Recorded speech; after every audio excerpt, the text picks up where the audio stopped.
নমস্কার, আমি মিলন স্যার। পাল একাডেমি সেন্টারে তোমাদের সকলকে জানাই স্বাগত।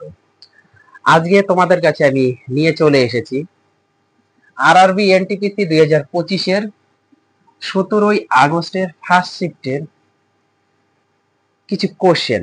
আজকের এই ক্লাসটিতে ফার্স্ট শিফটের কিছু কোশ্চেন নিয়ে তোমাদের সাথে আমি আলোচনা করতে চলেছি।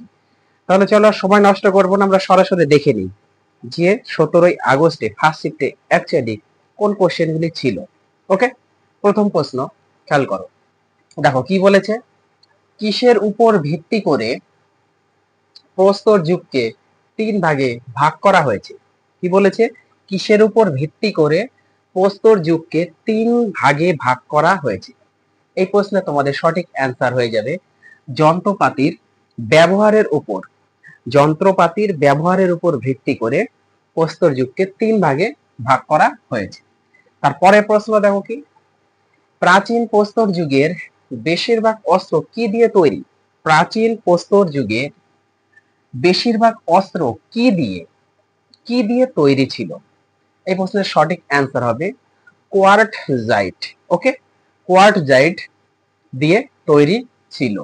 তারপরের প্রশ্ন, পশুপালনের প্রমাণ কোন স্থানে পাওয়া যায়? পশুপালনের প্রমাণ কোন স্থানে পাওয়া যায়? এই প্রশ্নের সঠিক অ্যান্সার তোমাদের হয়ে যাবে আদমগড়।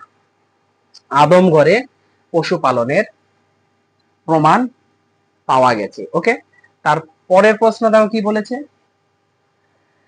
বালথাল প্রত্নতাত্ত্বিক স্থানটি কোথায় অবস্থিত? বালথাল প্রত্নতাত্ত্বিক স্থানটি কোথায় অবস্থিত? এই প্রশ্নের সঠিক অ্যান্সার তোমাদের রাজস্থান রাজ্যে।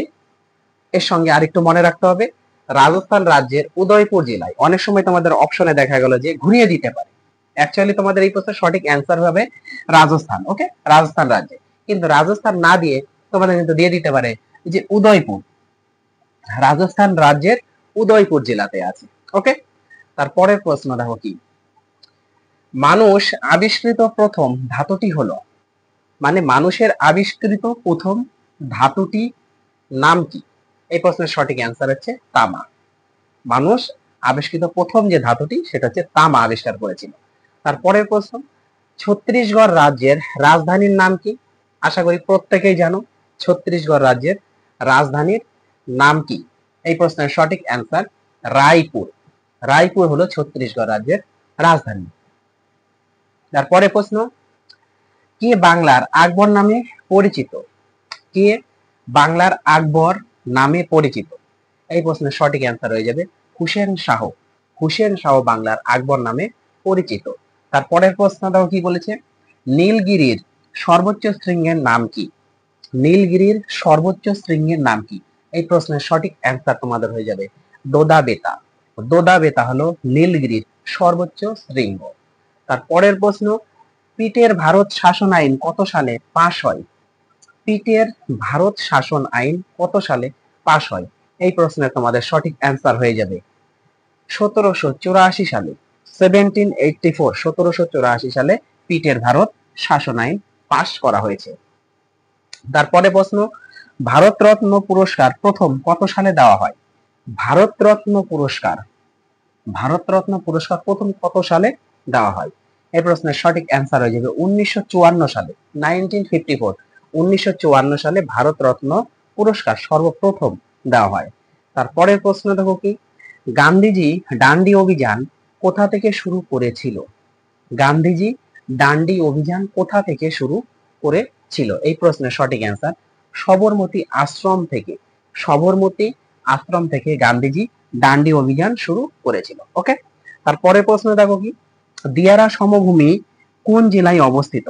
দিয়ারা সমভূমি কোন জেলায় অবস্থিত? এই প্রশ্নের সঠিক অ্যান্সার হয়ে যাবে মালদা জেলায়। মালদা জেলাতে এই দিয়ারা সমভূমি অবস্থান করেছে। ওকে, তারপরের প্রশ্ন দেখো কি বলেছে, পরের প্রশ্ন খেয়াল করো।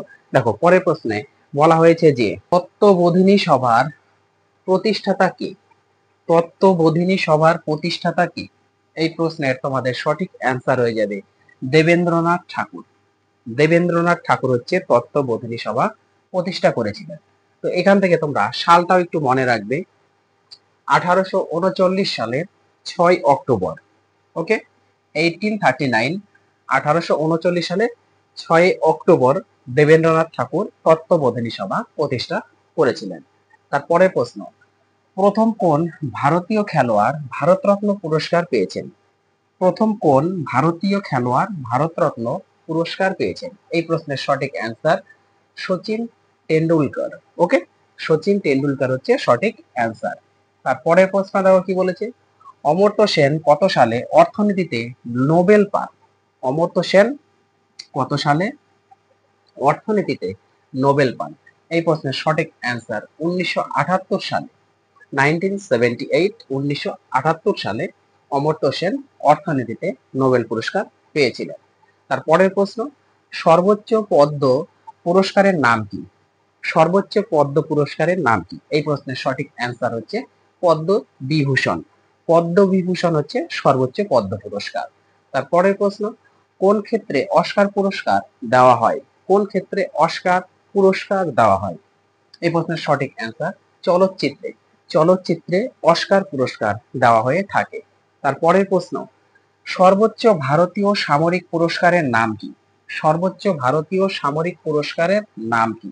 এই কোশ্চেনটি ভেরি ভেরি ইম্পর্টেন্ট, করে রাখো। সর্বোচ্চ ভারতীয় সামরিক পুরস্কারের নাম কি? এই প্রশ্নের সঠিক অ্যান্সার পরমবীর চক্র। পরমবীর চক্র হচ্ছে সর্বোচ্চ ভারতীয় সামরিক পুরস্কার। ওকে, তারপরে প্রশ্ন, প্রথম ভারতীয় নোবেল পুরস্কার প্রাপকের নাম কি? প্রথম ভারতীয় নোবেল পুরস্কার প্রাপকের নাম কি? এই প্রশ্নের সঠিক অ্যান্সার হয়ে যাবে রবীন্দ্রনাথ ঠাকুর। রবীন্দ্রনাথ ঠাকুর। ওকে, তারপরের প্রশ্ন দেখো কি বলেছে, প্রথম কোন ভারতীয় মরণোত্তর ভারতরত্ন পুরস্কার পেয়েছেন? খুবই ইম্পর্টেন্ট। ওকে, প্রথম কোন ভারতীয় মরণোত্তর ভারতরত্ন পুরস্কার পেয়েছেন? এই প্রশ্নের সঠিক অ্যান্সার লাল বাহাদুর শাস্ত্রী। লাল বাহাদুর শাস্ত্রী। ওকে, তারপরে প্রশ্ন দেখো, কোন বিদেশি প্রথম ভারতরত্ন পুরস্কার পেয়েছেন? কোন বিদেশি প্রথম ভারতরত্ন পুরস্কার পেয়েছেন? এই প্রশ্নের সঠিক অ্যান্সার আব্দুল গাফফার খান। আব্দুল গাফফার খান হচ্ছে সঠিক অ্যান্সার। তারপরের প্রশ্ন দেখো কি বলেছে, বিশ্ব শিক্ষক দিবস কবে পালন করা হয়? বিশ্ব শিক্ষক দিবস, কথাটা মনে রাখতে হবে যে বিশ্ব শিক্ষক দিবস কবে পালন করা হয়? 5ই অক্টোবর। 5ই অক্টোবর বিশ্ব শিক্ষক দিবস পালন করা হয়ে থাকে। ওকে, তারপরের প্রশ্ন, রাওলাট আইন কবে প্রবর্তিত হয়? রাওলাট আইন কবে প্রবর্তিত হয়? এই প্রশ্নের সঠিক অ্যান্সার 1919 সালে। 1919 সালে রাওলাট আইন প্রবর্তিত হয়। তারপরের প্রশ্ন দেখো কি বলেছে, ভারতের সেনাবাহিনীর সর্বাধিনায়ক কাকে বলা হয়? ভারতের সেনাবাহিনীর সর্বাধিনায়ক কাকে বলা হয়? এই প্রশ্নের সঠিক অ্যান্সার তোমাদের হয়ে যাবে ভারতের রাষ্ট্রপতি কি? রাষ্ট্রপতি কি? ওকে, ভারতের রাষ্ট্রপতিকে কি বলা হয়? সেনাবাহিনীর সর্বাধিনায়ক বলা হয়ে থাকে। তারপরের প্রশ্ন খেয়াল করো, দেখো পরের প্রশ্নে কি বলেছে, পরের প্রশ্নে একটু চোখ রাখো। দেখো পরের প্রশ্নে বলা হয়েছে যে ভারতীয় কৃষির অধিকাংশের বৈশিষ্ট্য হলো, ভারতীয় কৃষির অধিকাংশের বৈশিষ্ট্য হলো। এই প্রশ্নের সঠিক অ্যান্সার তোমাদের হয়ে যাবে ক্ষুদ্র আয়তন ফার্ম। ওকে, ক্ষুদ্র আয়তন ফার্ম হচ্ছে ভারতীয় কৃষির অধিকাংশের একটি বৈশিষ্ট্য। ক্লিয়ার? তারপরের প্রশ্নটা কি বলেছে, আন্তর্জাতিক মিউজিয়াম দিবস পালন করা হয় কবে? আন্তর্জাতিক মিউজিয়াম দিবস কবে পালন করা হয়? এই প্রশ্নের সঠিক অ্যান্সার 18ই মে। 18ই মে আন্তর্জাতিক মিউজিয়াম দিবস পালন করা হয়ে থাকে। তারপরের প্রশ্ন, প্রথম বৌদ্ধ সমাবেশ কোন স্থানে সংগঠিত হয়? প্রথম বৌদ্ধ সমাবেশ কোন স্থানে সংগঠিত হয়? এই প্রশ্নের তোমাদের সঠিক অ্যান্সার হয়ে যাবে রাজগীর। রাজগীরে প্রথম সংগঠিত হয়েছিল। ওকে, বৌদ্ধ সমাবেশ। তারপরের প্রশ্ন দেখো কি বলেছে, আকাশ থেকে আকাশ, আকাশ টু আকাশ, তার মানে এয়ার টু এয়ার প্রকৃতির মিসাইল কোনটি? আকাশ থেকে আকাশ বা এয়ার টু এয়ার প্রকৃতির মিসাইল কোনটি? এই প্রশ্নের সঠিক অ্যান্সার হয়ে যাবে মিসাইল, যেটা হচ্ছে অস্ত্র। ওকে, অস্ত্র মিসাইলটা হচ্ছে এয়ার টু এয়ার প্রকৃতির মিসাইল। তারপরে প্রশ্ন দেখো, নরসীমান কমিটি, নরসীমান কমিটি 1 ও 2 কোন বিষয়ের সাথে যুক্ত আছে? নরসীমান কমিটি 1 ও 2 কোন বিষয়ের সাথে যুক্ত? এই প্রশ্নের সঠিক অ্যান্সার ব্যাংকিং বিভাগ সংশোধনের সাথে যুক্ত। ব্যাংকিং বিভাগ সংশোধনের সাথে যুক্ত রয়েছে এই নরসীমান কমিটি 1 ও 2। ক্লিয়ার? তারপরের প্রশ্ন দেখো কি বলেছে, কোন পরিকল্পনায় ভারত পরপর দুটি যুদ্ধ দেখে? কোন পরিকল্পনার জন্য ভারত পরপর দুটো যুদ্ধ দেখে বা তাকে দুটো যুদ্ধ দেখতে হয়েছে? এই প্রশ্নের সঠিক অ্যান্সার তৃতীয় পরিকল্পনায়। তৃতীয় পরিকল্পনাতে কি হয়েছে, ভারত পরপর দুটি যুদ্ধ দেখে। তারপরের প্রশ্ন, ইরান থেকে ভারতীয় নাগরিকদের ফিরিয়ে আনতে কোন অভিযানের সূচনা করেছে? ইরান থেকে ভারতীয় নাগরিকদের ফিরিয়ে আনতে কোন অভিযানের সূচনা করেছে? এই প্রশ্নের সঠিক অ্যান্সার অপারেশন সিন্ধু। অপারেশন সিন্ধু। ওকে। তারপরের প্রশ্ন, মন্ডল কমিশন মন্ডল কমিশন কার উদ্যোগে গঠিত হয়? মন্ডল কমিশন কার উদ্যোগে গঠিত হয়? এই প্রশ্নের সঠিক অ্যান্সার মোরারজি দেশাই। মোরারজি দেশাইয়ের উদ্যোগে মন্ডল কমিশন গঠিত হয়েছে। তারপরের প্রশ্ন দেখো কি, বুলন্দ দরওয়াজা কে নির্মাণ করেন? বুলন্দ দরওয়াজা কে নির্মাণ করেন? এই প্রশ্নের সঠিক অ্যান্সার তোমাদের হয়ে যাবে আকবর। সম্রাট আকবর এই বুলন্দ দরওয়াজা নির্মাণ করেছিলেন। তারপরের প্রশ্ন দেখো কি বলেছে, পিল্লুর বাঁধটি কোন নদীর উপর নির্মিত হয়েছে? পিল্লুর বাঁধটি কোন নদীর উপর নির্মিত হয়েছে? এই প্রশ্নের সঠিক অ্যান্সার ভবানী নদীর উপর। ভবানী নদীর উপর পিল্লুর বাঁধ নির্মিত হয়েছে। তারপরের প্রশ্ন দেখো, নলকূপের হাতল কোন শ্রেণীর লিভার? নলকূপের হাতল কোন শ্রেণীর লিভার? তোমরা লিভার সম্বন্ধে একটু এই চ্যাপ্টারটা দেখবা, অবশ্যই গুরুত্ব দিয়ে দেখবা, কারণ এখান থেকে অনেক সময় কোশ্চেন দিয়ে থাকে। যেমন এই শিফটে দিয়েছে নলকূপের হাতল কোন শ্রেণীর লিভার? এই প্রশ্নের সঠিক অ্যান্সার প্রথম শ্রেণীর লিভার। প্রথম শ্রেণীর লিভার হলো নলকূপের হাতল। ক্লিয়ার? তার পরের প্রশ্ন দেখো কি বলেছে, পরের প্রশ্নে একটু চোখ রাখো। দেখো পরের প্রশ্নে বলা হয়েছে যে ফিতাকিমি কোন ধরনের প্রাণী? ফিতাকিমি কোন ধরনের প্রাণী? এই প্রশ্নে তোমাদের সঠিক অ্যান্সার হয়ে যাবে ফিতাকিমি হলো এককোষী প্রাণী। ওকে। তারপরের প্রশ্ন দেখো কি বলেছে, ব্রিক্স এ 10তম পার্টনার কান্ট্রি হিসাবে কোন দেশ যোগদান করেছে? কি বলেছে কোশ্চেনটি, ব্রিক্স এ 10তম পার্টনার কান্ট্রি হিসাবে কোন দেশ যোগদান করেছে? এই প্রশ্নের সঠিক অ্যান্সার ভিয়েতনাম। ওকে, ভিয়েতনাম হলো সঠিক অ্যান্সার। তারপরের প্রশ্ন, 51তম G7 সম্মেলন 2025 কোথায় অনুষ্ঠিত হয়েছে?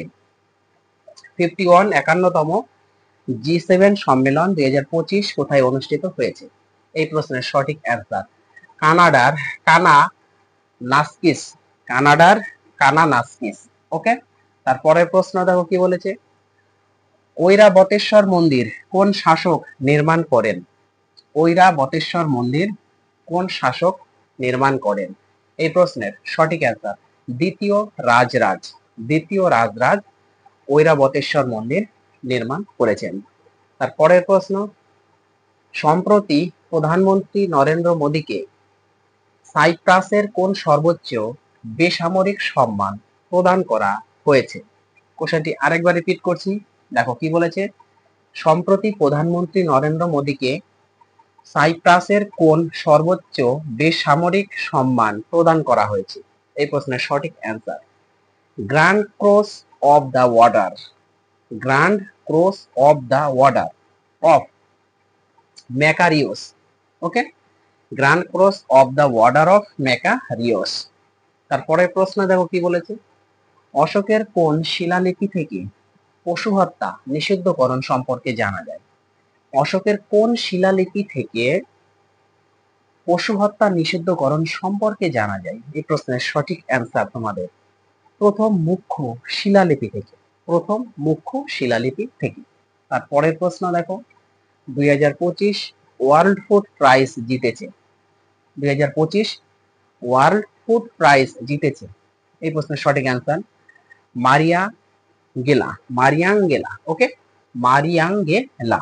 তারপরের প্রশ্ন দেখো কি বলেছে, সুপারবেট চেস ক্লাসিক্স রোমানিয়া 2025 কোন grand master grand chess tour title প্রথমবারের মতো জিতেছে? প্রশ্নটি আরেকবার রিপিট করছি, দেখো, সুপারবেট চেস ক্লাসিক রোমানিয়া 2025-এ কোন grand master grand chess tour title প্রথমবারের মতো জিতেছে? এই প্রশ্নের সঠিক answer R Praggnanandhaa. R Praggnanandhaa, okay, R Praggnanandhaa হচ্ছে সঠিক অ্যান্সার। আজকে তোমাদের লাস্ট প্রশ্ন, দেখো কি বলেছে, 2025 দোহা ডায়মন্ড লেগুয়ে পুরুষদের জ্যাভলিন থ্রো ইভেন্টে দ্বিতীয় স্থান অর্জন করেছে কোন ভারতীয়? কোশ্চেনটি আর একবার রিপিট করছি, কি বলেছে, 2025 দোহা ডায়মন্ড লেগুয়ে পুরুষদের জ্যাভলিন থ্রো ইভেন্টে দ্বিতীয় স্থান অর্জন করেছে কোন ভারতীয়? এই প্রশ্নের সঠিক অ্যান্সার নীরজ চোপড়া। নীরজ চোপড়া হচ্ছে সঠিক অ্যান্সার। ওকে, তাহলে এই ছিল তোমাদের 17 আগস্টের ফার্স্ট শিফটের যে প্রশ্নগুলি আমি পেয়েছি, তার প্রত্যেকটি প্রশ্ন কিন্তু তোমাদের সাথে আমি বেঙ্গলিতে অ্যানালাইসিস করে দিলাম। তোমরা কোশ্চেনগুলো একটু রিভাইজ করতে থাকো। আমি আবার আসবো পরবর্তী পার্ট নিয়ে। তাহলে আজকের মতো এখানেই শেষ করছি।